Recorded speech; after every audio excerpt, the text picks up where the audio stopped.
Council for Literacy Development tukomyewo n'ekitabo kyaffe Baddayo mu nsi Ensuubize ekitundu ekyokutaano.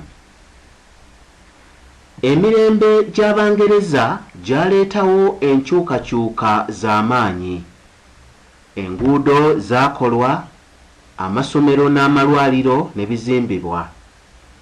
Abazayonisiti baasengula ekitebe kyabwe ekikulu okukiggya mu London ne bakizza e Yerusaalemi.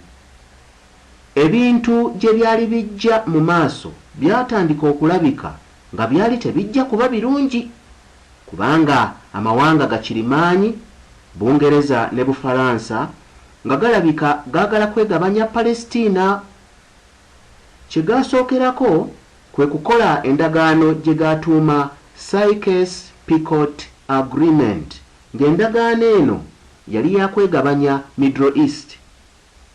Bannalukalala abaali bamaamuddeko tsa mu Russia baagwikiriza kopi y'endagaano eno mu mpapula ezaali eza tsa ne bagikuba mu kyapa mu mpapula z'amawulire nga kye baagenderera kwe kuswaza Abangereza n'Abafalansa.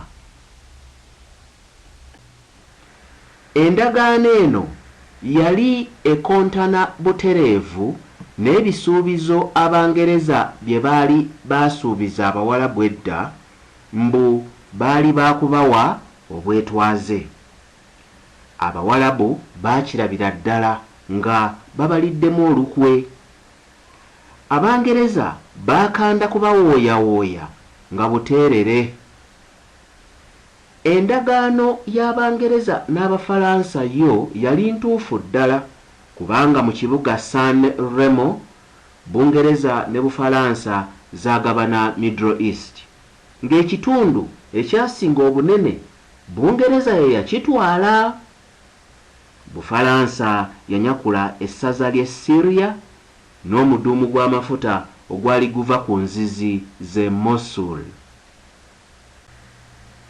Bufalansa kwe kupangisa abantu abawerako mu mawanga g'omu Syria yeddize ebitundu bingi nga bwe kyali kisoboka mu mambuka ga Palestina ng'ensalo zennyini tezinnaba kukubwa.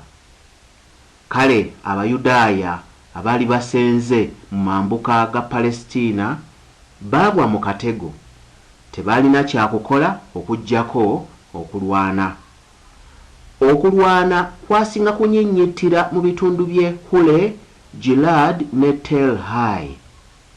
Ddaaki Abayudaaya baawangula era ebitundu bino ne bisigala mu mikono gyabwe.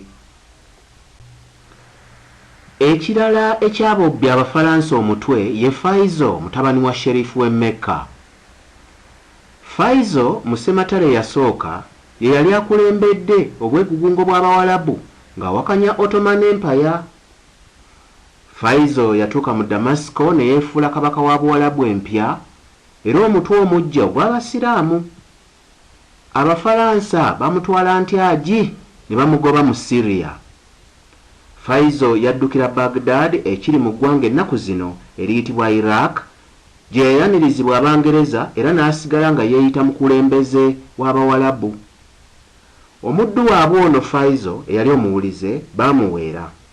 Abangereza baatondawo eggwanga mu kitundu ky'e Mesopotamia ne balituuma Iraq ne bamufuula kabaka waalyo. Faizo yalina muganda we yayitibwanga Abdullah, n'ono Abdullah teyalina mukwano na ssaabalangira w'Abasiraamu eyayitibwanga Ibn Saud eyali agaanye okuwagira Abangereza mu ssematalo.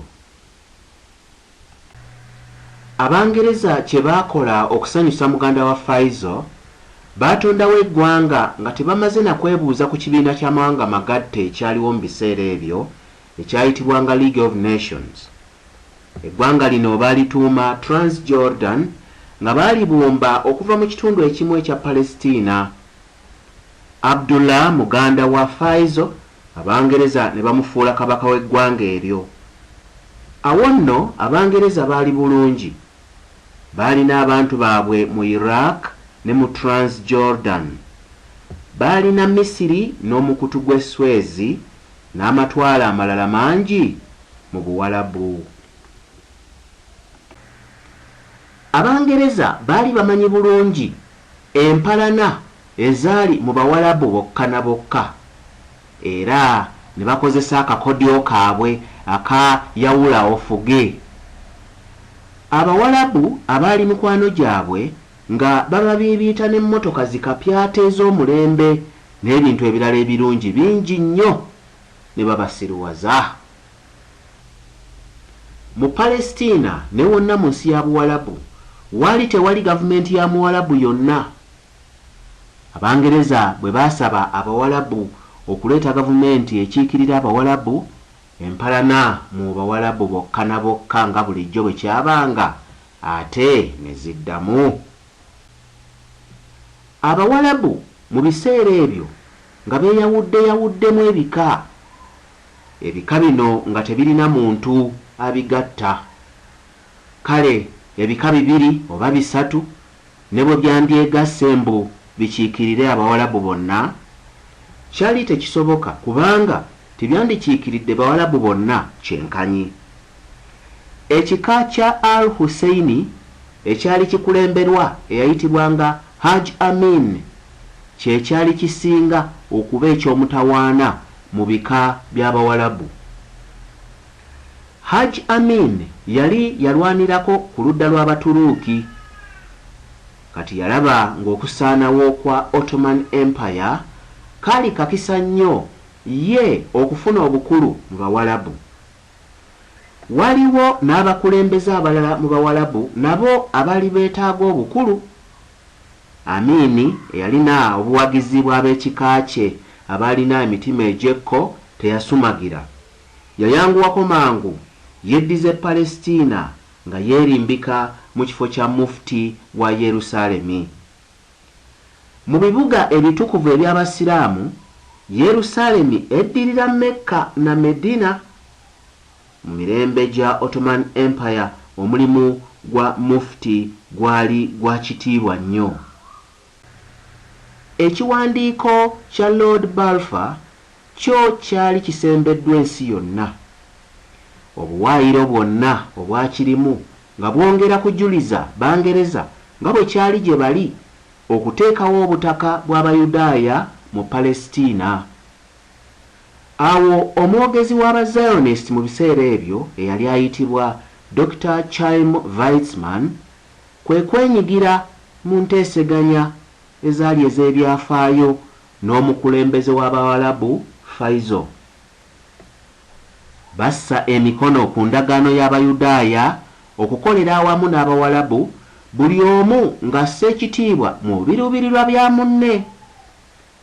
Abawalabu baayaniriza okudda kw'Abayudaaya mu kitundu kino, era Abawalabu baakyogera kaati nti baali baaniriza nnyo ebyobuwangwa ne zaabu Abayudaaya bye baali baleeta.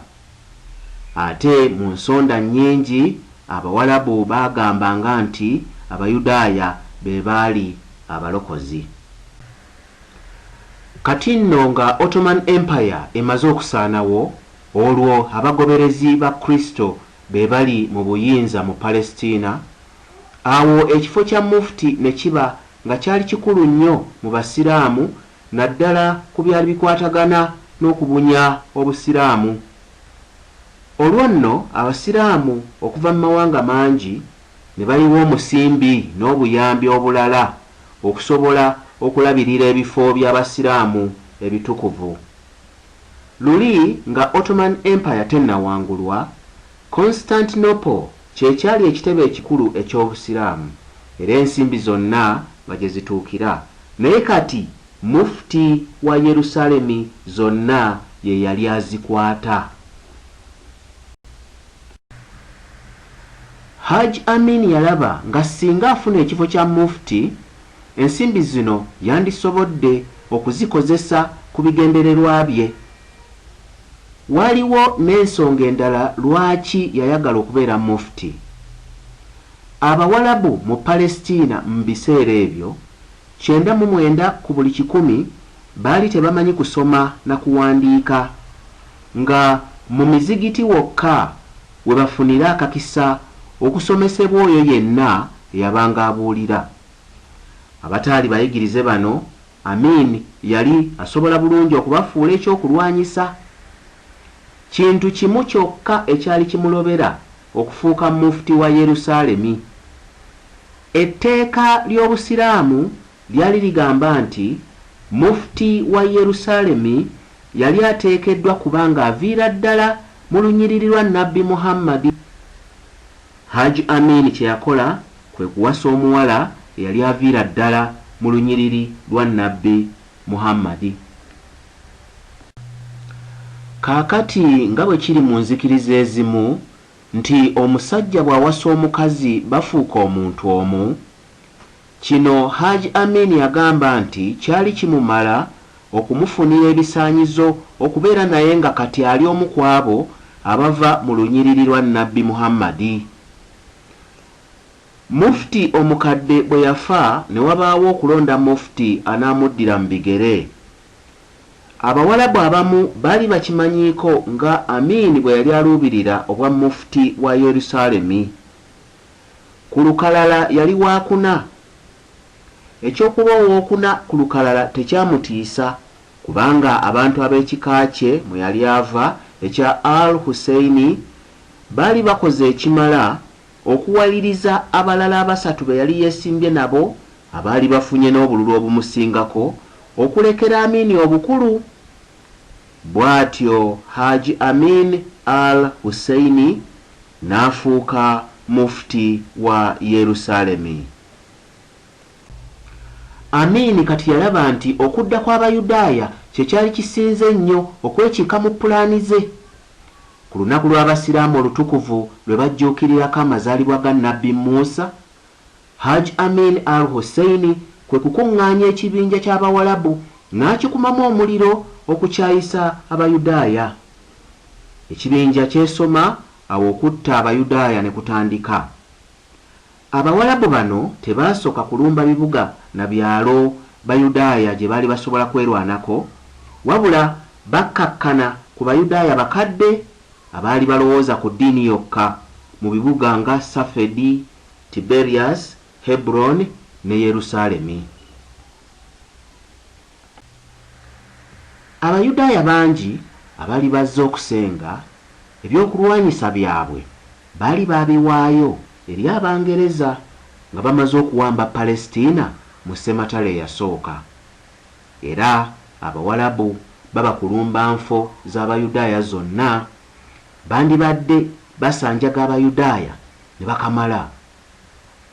Abangereza mu biseera ebyo bekyali kikwatako okulaba nti wabeerawo eddembe n'obutebenkevu. Era Abayudaaya baatunuulira Abangereza okulaba nti abantu bano abaali bakoze ebikolobero bakwatibwa bawozesebwe. Abangereza bassaawo akakiiko akabuuliriza era okukkakkana nga Haji Amin Al Husseini yali mu nsobi, wabula yasonyiyibwa. Nga baakamala bati okumusonyiwa, Abangereza ne bafulumya ekiwandiiko ekikendeeza ku muwendo gw'Abayudaaya abaali baagala okwongera okusengukira mu Palestina. Abakulembeze b'Abayudaaya baasisinkana mu kibuga London ne beegeyaamu. Abamu baali basemba ekyokuteesa obulungi n'Abangereza nga tebakutte emmundu. Ekisooka okukuuma eddembe mu Palestina gwali mulimu gw'Abangereza. Bonna abalala ekyo baali tebakisemba nga bagamba nti Abangereza baali beenoonyeza byabwe nga baguumaza buguumaaza Bayudaaya, era nga bo kye baali baagala kwe kukwata emmundu balwanyise Abangereza. Abamu ku bateesa baali awo mu makkati nga bannampawengwa nga kye bagamba nti newankubadde kyali kyetaagisa Abayudaaya okukwata emmundu, baali baagala okwongera okunyweza ekifo ky'Abayudaaya mu Palestina nga bayita mu mateeka. Abasajja bano bagamba nti kyandibadde kirungi bafune ebyokulwanyisa mu nkukutu batendeke eggye lyabwe. Eggye lino libeere n'omulimu gumu gwokka, kwerwanako. Abateesa bakkirizaganya ku ggye lino ne balituuma erinnya Hagana, mu Lwebbulaniya ekitegeeza eggye ery'okwerwanako. Abayudaaya balina okwefuula ng'abaali tebalina kye bamanyi ku ggye lino. Ekyo kye kibadde ekitundu kyaffe ekyokutaano mu kitabo kyaffe kino Baddayo mu nsi ensuubize. Council for Literacy Development ejja kukuleetera n'ekitundu eky'omukaaga. Olwaleero tukomye wano. Mweraba.